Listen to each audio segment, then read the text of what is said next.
the Nigerian reform, are the same. And they are: 1, learn from your policy mistakes. 2, let markets determine the exchange rate. 3, keep public debt sustainable. 4, adopt oil price-based fiscal rules. 5, make accounting and allocation of oil revenues fully, completely, painfully transparent. 6,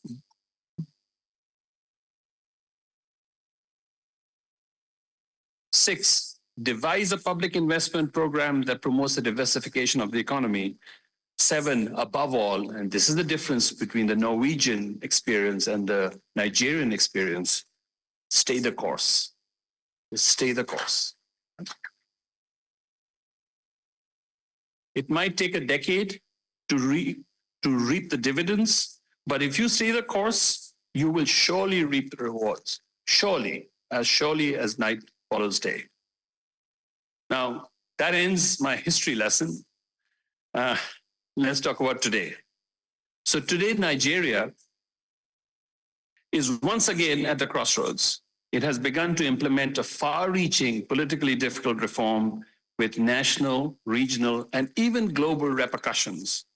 Without solid progress in Nigeria, the sustainable development goals that we all talk about will remain out of reach. Nigeria, after all, is now the country with the largest number of people living in extreme poverty, not just in Africa, but across the world. So in the 1990s, by the way, India took this position of the #1 poor country from China. But a few years ago, Nigeria has taken that position as the #1 poor country in the world from India. But the difference, of course, is that India and China have more than 1.4 billion people each. Nigeria's population is just about 225 million. That's about the same population as just 2 of China's largest provinces and just a bit more than India's largest state. A great nation like Nigeria should not let this continue. I heard the song that Nigeria will survive. Of course, Nigeria will. It's a great nation.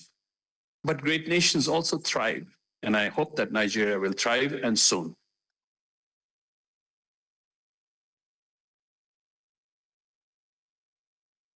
To start that process of thriving, the president's signature reforms are essential.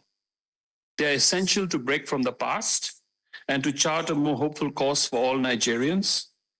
These include the unification of what used to be multiple exchange rates. They include allowing that unified exchange rate to be determined by the market. And of course, they include the elimination of fuel subsidies. So let me briefly take each one of these up in turn to show you how much oil wealth was being squandered in the past, the very recent past. So last year, before the reforms, the official exchange rate was roughly 465 naira per dollar. The freely determined parallel rate at that time was closer to 700, meaning that for every dollar allocated at the official rate, the loss to the government was close to 250 naira every dollar. So the total loss in foregone Federation revenues from oil, customs, and taxes on imports amounted to 6.2 trillion naira in 2022. This was more than 3% of GDP. You can do a lot with 3% of $300 billion. Now, the cost of subsidizing PMS and keeping its price below market levels amounted to 4.5 trillion naira in 2022. That was another 2% of GDP. You can do a lot with 2% of GDP, 2% of $300 billion. Together, these two subsidies, the implicit one from the exchange rate and the explicit PMS subsidies, amounted to a staggering 10 trillion naira a year by 2022, or $15 billion at the free market exchange rate. You can do a lot with $15 billion. Now, by the way, these were just the direct fiscal costs. The wider costs may have been even greater. They included a huge implicit tax amounting to some 35% on oil exports, including manufacturing and agriculture. And ways and means advances became the primary way of financing the government to offset the cost of exchange rate and PMS subsidies. This meant inflation, of course. And as a result, debt service consumed all revenues by 2022, and the public debt was burgeoning. Nigeria was on the brink of a full-blown fiscal crisis and collapse in the confidence of the naira. People talk about the options that Nigeria had at that time, the options that the president had at that time. He did not have that many options. Okay. But implementing such a far-reaching reform is impossible without solid political commitment from the top. The price of PMS has quintupled since the subsidy cuts, imposing terrible hardship across the breadth of Nigerian society. The central bank has had to hike its policy rate by a huge 850 basis points, that's almost 9 percentage points, in the last 9 months to boost confidence in the naira and anchor inflationary expectations. But the central bank financing of fiscal deficits has finally ended. And Governor Cardoso has been putting Nigeria, or be helping to put Nigeria on the right course, on the correct course. But this is only the beginning. Nigeria will need to stay the course for at least another 10 to 15 years to transform its economy. So I don't know if you're agreeing with me or if you're disagreeing with me. If it does that, it will transform its economy and it will become an engine of growth in sub-Saharan Africa, and it will help to transform sub-Saharan Africa. It's very difficult to do these things, but the rewards are massive. So this is the lesson from the last 40 years, as well as the experience of countries such as India, such as Poland, such as Korea, such as Norway. Okay. So again, I'm going to say something unpopular perhaps,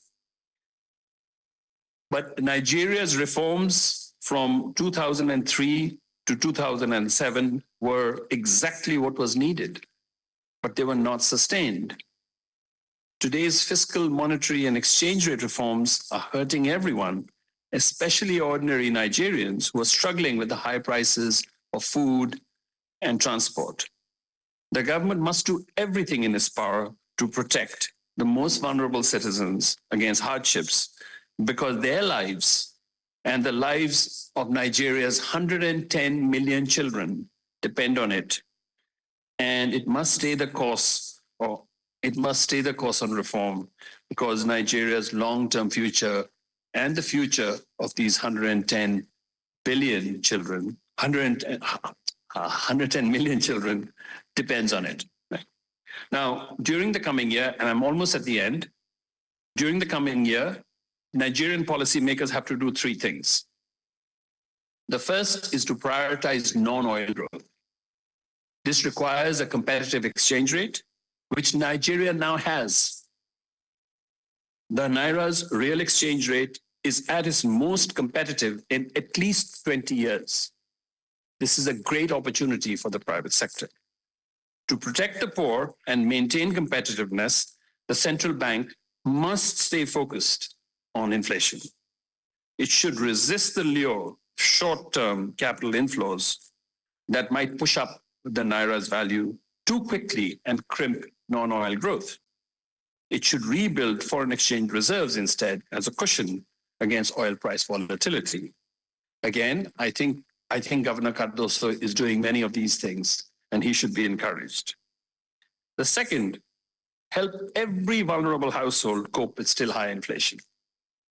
The government is rolling out a large-scale targeted temporary cash transfer program that has already reached between 4 and 5 million households. It should quickly extend this to 10 million households, and perhaps more if necessary.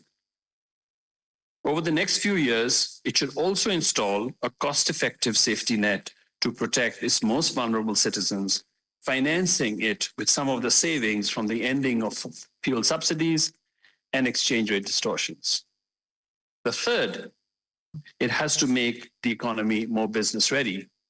And I think that the chairman of NESG actually put out a very clear agenda of what needs to be done there. I'll just summarize. Nigeria's need for jobs is immense. In the next 10 years, more than 12 million young Nigerians, both men and women, will enter the workforce. Generating jobs for them will greatly be facilitated by only be facilitated by the private sector, and it will be facilitated by large-scale domestic and foreign and private investment in the non-oil sector. Attracting such investment means boosting the national power grid, improving transportation, improving security, and improving the rules and regulations and their enforcement for private enterprise. Now, so failure would set back reform efforts across the continent, besides ruining the future of yet another generation. Nigeria's elites, I'm sure we are all elites here in this room, must unite to support these reforms in enabling a broadly prosperous and stable Nigeria. They will be making perhaps the most valuable and the biggest bequest to their own children and grandchildren. Now, the World Bank team in Nigeria is one of the best we have. Okay, you have here an excellent country director in Javed Diop. You have a top-notch team of economists, of energy specialists, of operations staff. They have the expertise that is needed. Most importantly, though, especially in difficult times, they have the experience that the moment demands. Many of these experts that you have here in the Abuja office are people who are veterans of similar reforms in places like Indonesia and many other places. Okay? You should take advantage of them. You should take full advantage of them. But the one thing that struck me about our team here, right, as I prepared for this, visit, the most important thing that I learned about them is that they have great affection and admiration for everyday Nigerians. Okay? The Nigerian government and the people can count on their support 24/7, and this team will get all the support they ask for from the entire World Bank Group. I could not give you a stronger commitment. Thank you very much for listening.